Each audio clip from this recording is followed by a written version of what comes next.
thank you so much for joining me here on our second lesson on real estate investing. And of course, today's topic is flipping and rehabbing. So hope everyone is staying safe out there, staying isolated with what's going on. Once again, perfect opportunity to really hone in on some education and cross the item of financial education.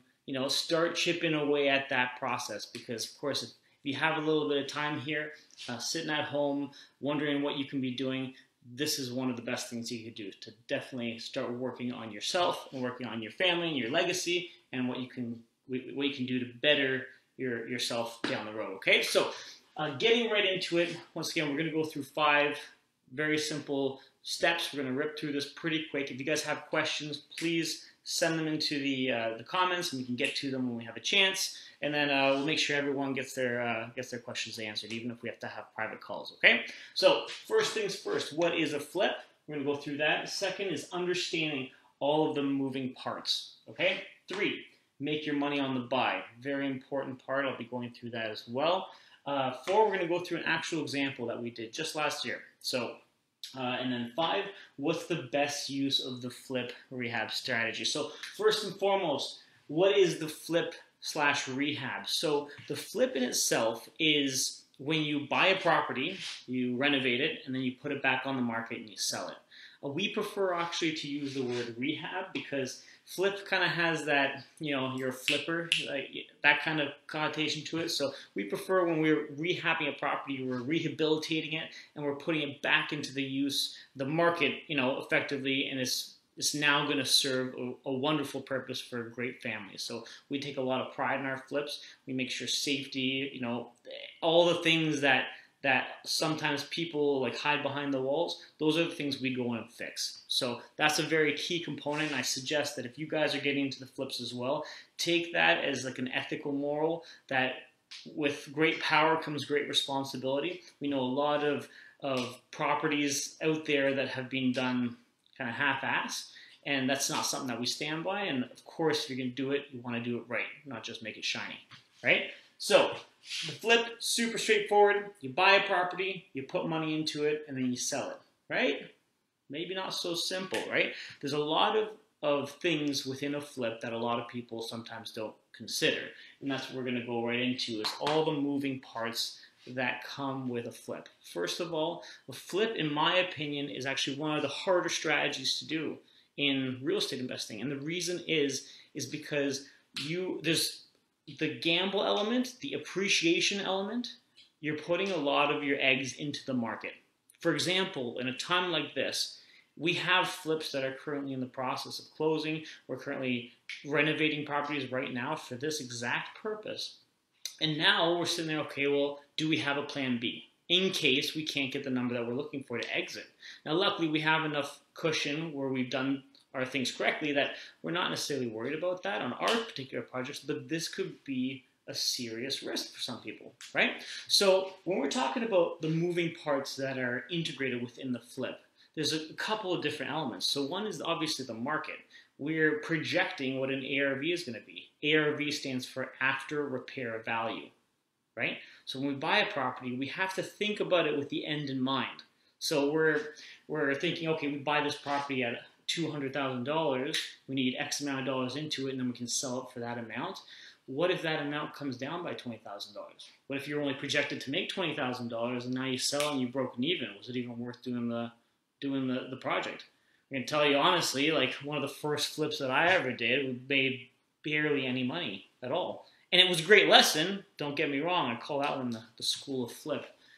Paid as much as a tuition did. But any which way, lessons learned for sure. A couple of other moving parts that we have to take into consideration, and a lot of people don't really think about it, but is the holding costs. Flips have costs associated that aren't directly related to the project, right? It's not just about drywall, paint, and flooring.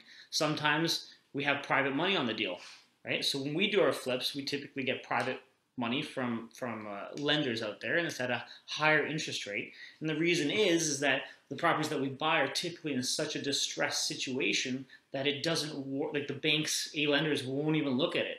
Like if the appraiser comes through, they're like, no, we're not going to touch this thing. So we have to use private money And that in itself is a risk for the private lender. So we've built up a little bit of a track record on building credibility on and making sure that lenders know we pay back. So something to consider, because if you think about a loan on a $250,000 property at 10%, that's a lot of money every single month. And that can erode your bottom line very quickly if it's not done right.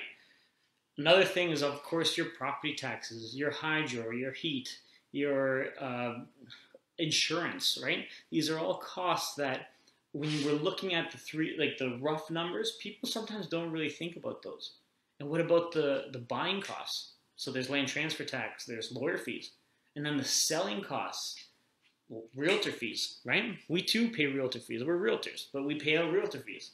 So these are the things we're going to consider, and I'll go into more detail when we actually go through our example here, right? So point number 3, you make your money on the buy.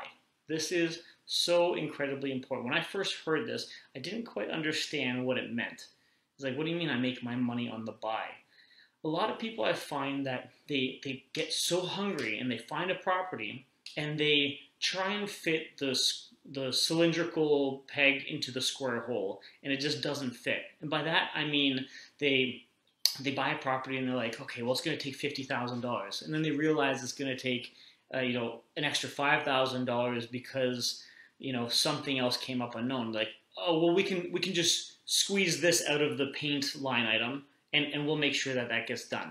And they erode what they could be doing rather than thinking about it logically and really making sure that they have those contingencies in place. So the making your money at the buy, the reason it's so critical is people will make excuses for themselves just because they want to buy the property. They get hungry, they get emotionally invested into it, and I stress to you, this is the one area where most people fail in flips. They just buy it for the sake of buying it. Let me give you another example here, is that you have two partners that decided they want to buy a house, right? They buy a house and they work their 9-to-5 jobs and they make X amount of money. And when they're finished that flip that they've been working on for evenings and weekends, and they've eroded their margin by not making their money on the buy, not really buying it at the right price, sometimes when we've done those analyses for clients after they finished a flip and said, listen, like, you would have been better off working a little bit of overtime, right? Than having to, once they come to us, obviously, with, wondering where things went awry. So anyway, very, very important point here is that you need to make sure that you're accounting for all these different factors before you go ahead and purchase. And with a flip, I mean, there's a lot of that's why it's so challenging nowadays, is because, you're competing with the people who are willing to do the work and live in it, right? So they're willing to pay a little bit more. Like when we're looking for a flip, typically we have a margin that we have to hit. Typically, we won't do a project unless we make X amount of dollars out of it. And that makes it very challenging, especially on the public market, because you're competing against everybody. So just keep in mind, I know sometimes people get very excited about the whole flip rehab process, especially because of all the HGTV shows and stuff like that are out there. It looks very sexy. It really does when you can clean it up and look beautiful. But remember, this is no different than any other sort of real estate investing, is that your bottom line, your return on investment, is what is truly important, and how much you walk away with, right? So keep that in mind. So we are going to run through a very simple example, and I actually have here the actual figures that we accomplished. So we bought a property in downtown Hamilton last year, right on Cannon Street. So a busier street, and I typically don't like to buy properties that are on a busy street. It also didn't have parking, so a couple of no's on the how to buy a successful flip, but we got it at a very attractive price, and that to me warranted the risk of obviously finding or buying a property that is going to have a much smaller demographic of buyer. Remember, people don't particularly like to live on a busy street, and people need parking. So right out the gate, I've taken our potential buyers and I've shrunk it a little bit, right? Because some people just are going to say, oh, no parking, I'm not interested, I'm not going to go look at it, right? But here we are.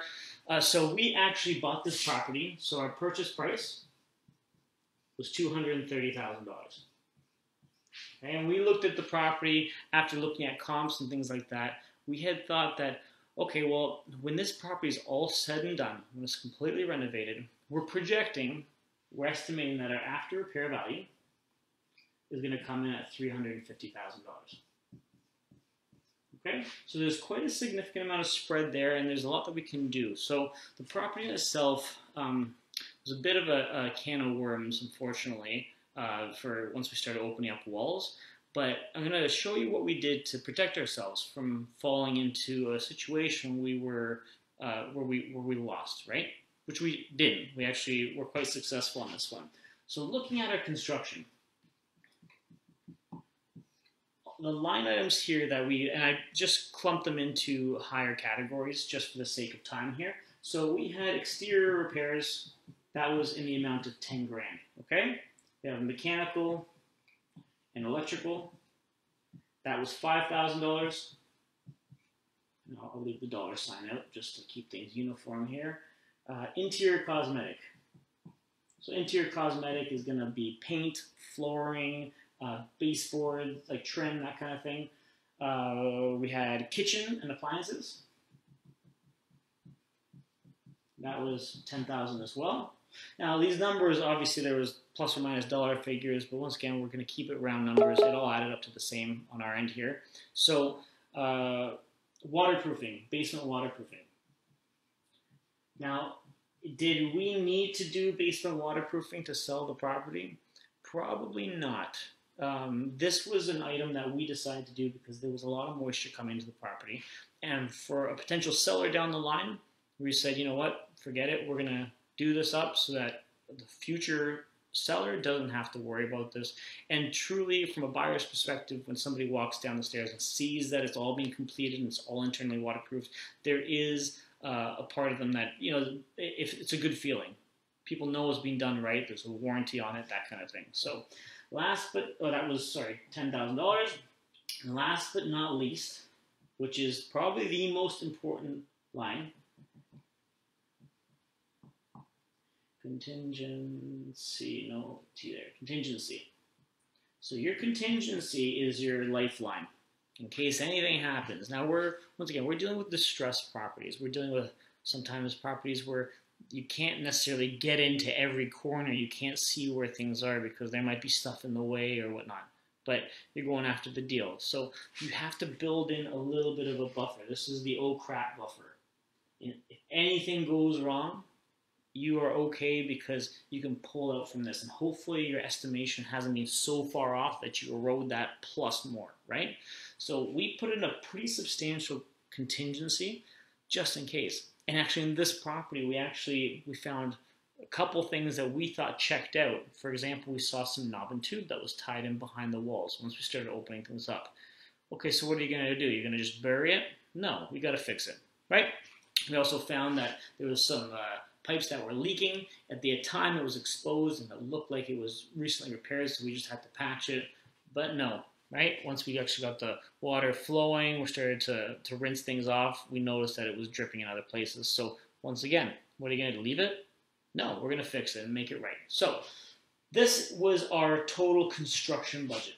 Okay, so when we're looking at the total amount here, it came out to about $55,000. But you're thinking, okay, well, $55,000, it looks like a pretty decent spread here. There's a lot you can do with that. But remember, we're also dealing with the other costs. The costs that sometimes people don't really consider. And so these are I'm going to call them indirect costs. So this is a direct cost, DIR, direct cost of the job. These are what the job is going to take to fix. We're going to call the indirect cost here as your lending fees. So our lending fees on this property came out to $7,000 once all was said and done. Our monthly holding costs from a property taxes, our heat, hydro, insurance, that in total, just for your standard holding, I'm going to call it, came out to a monthly cost of $568. Now we held the property, we finished it all up in 3 months' time. So if we look at that, that came out to a total of $1,787. Okay? Buying fees. So we have to purchase the property, we have to pay a land transfer tax, plus we have to pay our lawyers, right? That amount came out to, so on the buy-in, $3,400. And then on the sell end, we are taking in consideration that realtors, so a 5% fee there, staging, $1,500, and then finally the lawyers, $1,400 again, or $1,500 in this case, right? So those add up to like a 5% realtor fee is expensive, but at the end of the day, we want to encourage a buyer agent to bring a buyer. And in fact, we offer full pop, and I recommend this, truly I do. Not just speaking as a realtor at the end of the day, I don't care what you guys do or how you do it, but you want to make your property attractive.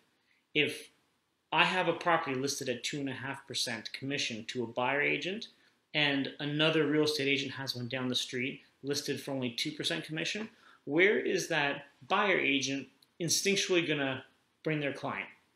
And it's just human nature, guys. They're looking out for their bottom line just like you guys are, just like everybody else is. So make sure you run that, make sure you include that in your numbers. At the end of the day, if there's a realtor who's used a lot and is willing to cut you a break, great.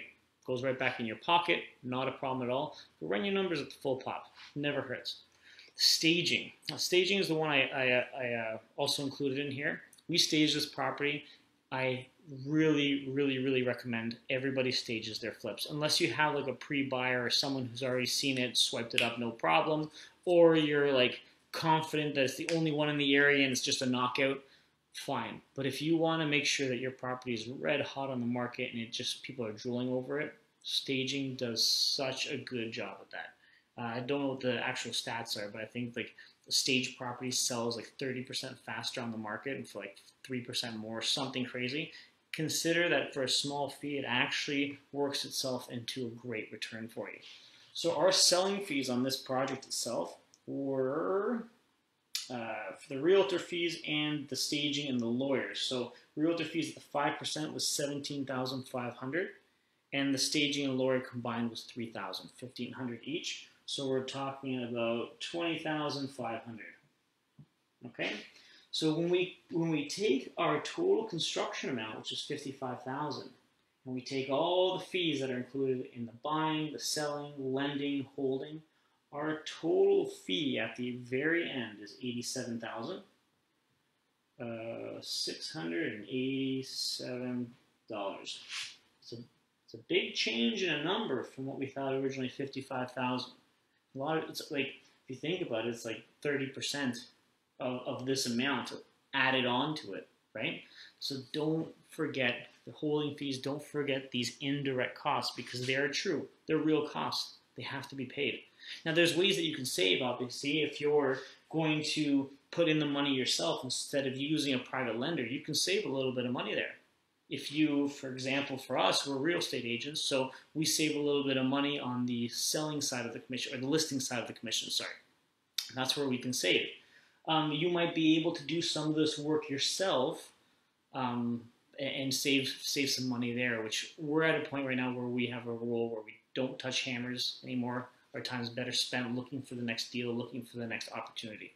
But these are all areas where you can definitely work it and try and make it work for you at the end of the day. So if we take a look at our after repair value minus this amount here, minus what we originally purchased it for, all of our final delta, that's what this triangle is here, comes out to $32,313.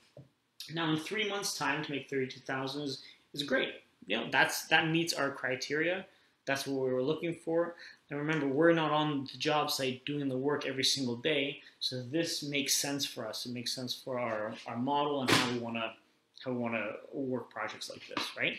So once again, this varies depending on the size of the project. You could very well add a 0 onto the end of this depending on the size, right? So keep that in mind when you're doing these. There's some really good estimating tools out there. In fact, if you guys need a really good flip estimator, send me a private message. I'll send you the one that I use. More than happy to share that. No worries at all. Okay?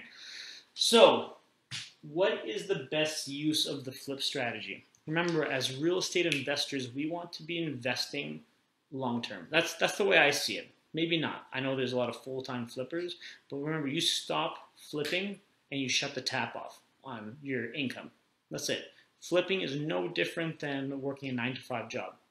That's the truth to it, because you're getting paid for your hours. You might be getting paid more than what the typical person makes. That's fine, but you stop, the money stops. Buy and hold real estate pays month after month after month, pays your debts down, then it pays even more because now you're not servicing the debt. So where do I find that us personally use the flipping and the rehab model for? We use this to get capital. That's it. Then we take this capital and we dump it into a buy and hold, or we dump it into a BRRRR, which is going to be tomorrow's video. So this has just one use, and one use only, is to redeploy the capital into an asset that has longevity, that can pay itself off and cash flow every single month. That's where it's really usable. Okay, so consider that. I know, once again, flipping's sexy. A lot of people love it, right? They think it's the coolest thing, and there's a lot of gratification that comes from making a real dump into something beautiful. I get that too. But when we're talking about legacy, when we're talking about the longevity of financial freedom and taking care of your family 20, 30, 40 years down the road for next generations, maybe they don't even know who you are, and you can take care of them, there's a real power in that. That's got to be holding onto properties, okay? So, hope you guys got something out of this video. If you guys have any questions, once again, put them in the comments. I'm here to help. My name's Alex Powell. Happy Canadian real estate investing, and stay safe out there.